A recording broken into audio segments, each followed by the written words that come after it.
Okey Fiza dan juga penonton, kalau tadi kita belajar dan kita lihat ya bagaimana tumbuh-tumbuhan itu boleh dicantikkan dalam orang kata rekaan taman mini dalam bakul. Tapi sekarang ni kita lihat di belakang ni iaitu hiasan landscape yang orang kata menggunakan teknologi terkini, iaitu dihiaskan dalam terrarium. Dan bersama saya Mr. Desmond, boleh terangkan sikit ya bagaimana untuk kita menjaga orang kata keindahan tumbuhan yang dalam terrarium ni. Okey, Ati, terrarium ini actually dia macam seperti aquarium. Aquarium itu kita letak ikan dalam glass container kan, dalam gelas kan. Ini terrarium ni actually kita letak pokok-pokok dalam tumbuhan di dalam container. So apa yang berlaku di dalam sini Ati adalah satu microclimate sendiri, seperti ekosistem sendiri. Carbon dioxide dengan oksigen akan recycle sebab bila ada cahaya matahari, dia apa yang berlaku adalah dia pokok-pokok ni akan menyerap carbon dioxide dan keluarkan oksigen. Tapi waktu malam dia terbalik pula. Dan wap-wap air di tepi sini akan turun seperti hujan. So kita boleh tutupkan balang kaca ni dan pokok ni boleh hidup senang dan tidak payah pun kita nak siram air macam begitu kerap. So pokok yang sesuai selalunya kita boleh gunakan ada pokok-pokok yang suka kelembapan tinggi dan pokok-pokok dalaman lah. So dia sebab ni balang kaca ni sesuai digunakan di office ya, di meja makan. Kita tidak boleh letak dia di tempat yang cahaya matahari terik ya. Okey, jadi pada perempuan ya, lepas ni cuba tengok ya dalam laci ke dekat rumah tu, kalau ada botol-botol jam, botol air ataupun bekas kuih yang lama tu jangan buang. Kita buat landscape ataupun terrarium ni kan. Jadi bagaimana dengan cara penjagaan dia ataupun mungkin saya bagi tips ya untuk jagakan supaya dia sentiasa segar dan sebagainya. Okey, selalunya kita boleh nampak Ati di sini adalah tanahnya dan warna tanah ni bila kegelapan dia gelap sikit, dia makna dia lembap lah tu. Kalau dia kering dia akan lebih cerah. So selalunya dan kehilangan wapan air di dalam pun kurang, so kita tidak payah siramannya selalunya kalau kita tutup macam ni kadang-kadang 6 bulan baru sekali. Ada tu dalam botol yang saya ada tu, saya 1 tahun, dalam 1 tahun cuma 3 kali saja saya siram. So penjagaan pun lagi senang. Maknanya tak cerewet untuk kita menjaga landscape ataupun tumbuh-tumbuhan yang dihias dalam terrarium ni ya. Jadi untuk tahu lebih lanjut lagi, seperti saya dengan sudah nak korek-korek lagi apa tips dia. Terima kasih Fiza. Okay, sekarang ni saya berada di satu sudut yang cukup istimewa dan memberikan satu ilham baru kepada kita untuk mereka landscape ini untuk lebih luas lagi. Selalu kita lihat rekaan landscape ini di kawasan-kawasan yang luas dan di kawasan laman. Tetapi hari ini kalau kita dapat lihat ya, ia lebih orang kata cantik direka di kawasan-kawasan yang lebih personal. Dan Mr. Desmond boleh terangkan ya, kalau kita lihat sini ada pokok-pokok herba seperti serai wangi dan sebagainya. Jadi boleh terangkan sedikit ya konsep ini. Ati, ini yang bidang yang saya paling minat sekali ya. So dengan konsep macam kita punya budaya juga. Sebelum kita nak naik apa, kita kena ambil tempat ceruk basuh kaki kan, basuh kaki.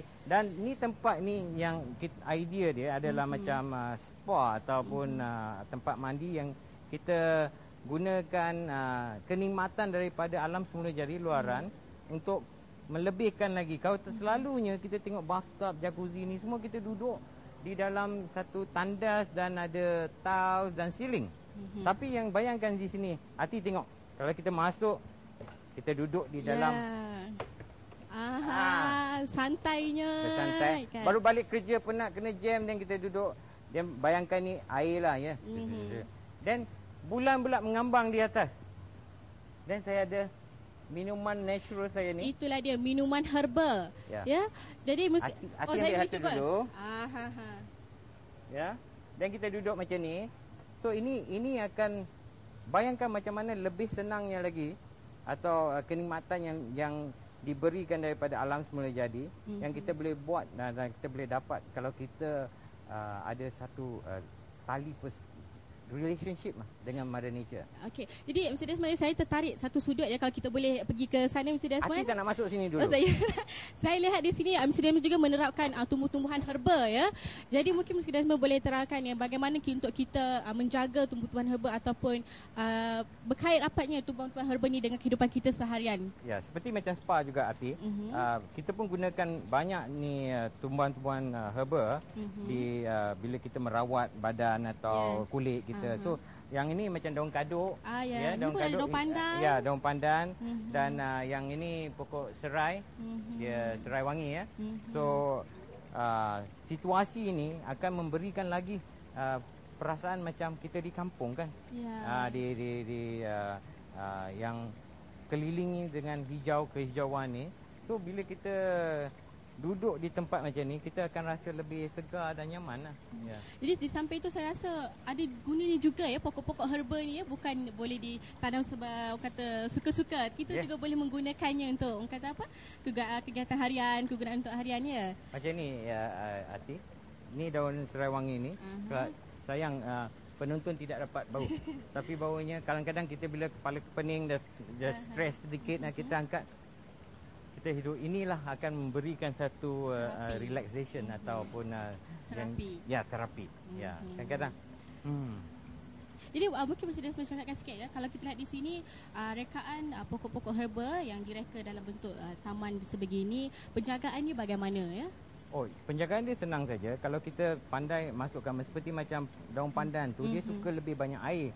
So kita pun boleh masuk dia di dalam kolam tu. Ya tak? Macam pokok daun kaduk ni dia suka tempat-tempat yang lebih redup. So dan kita jangan letak dia di tempat yang bercahaya matahari terik lah. So dia daunnya akan hijau dan cantik. So kalau kefahaman tentang pokok itu mesti, dan kalau kita dah tahu, dah belajar, dan senang kita nak jaga dia. Selalunya masalah tuan rumah adalah kadang-kadang dia cuma suka ikut suka hati beli pokok. Ya Allah, pokok ni cantik, dia nampak suka dia. Penjagaan dia dan di mana. Dan dia beli tu, orang yang jual pokok tu pun kadang-kadang senang aja, siram air je. So dia tidak tahu mendalam macam mana penjagaan dia. Tu masalah tu akan mulalah. Bila masalah mula, dia kata dia punya tangan panas. Dia pegang pokok mati. So itu yang kita hendak pelajari. Maknanya kita kena selidik terlebih dahulu ya, di mana kita nak buat landscape tu dan tumbuh-tumbuhan yang sesuai. Okey. Jadi selain daripada orang kata tumbuhan herba digunakan untuk landscape seperti dalam rumah dan sebagainya, jadi sudut-sudut mana lagi yang lebih sesuai? Okey, selalunya sudut yang perlu adalah sudut yang katakan yang gelap, di bawah tangga kalau di rumah-rumah lah. Kalau di office itu yang paling mustahak. Office adalah sebab office banyak ni kapet, ada ni komputer plastik apa semua mengeluarkan gas-gas yang toksin ya. So kita perlu pokok yang lebih untuk balancekan dia. Okey. Terima kasih Desmond, dan itu saja. Dan untuk tahu lebih lanjut lagi, kita kembali selepas ini. Okey, terima kasih.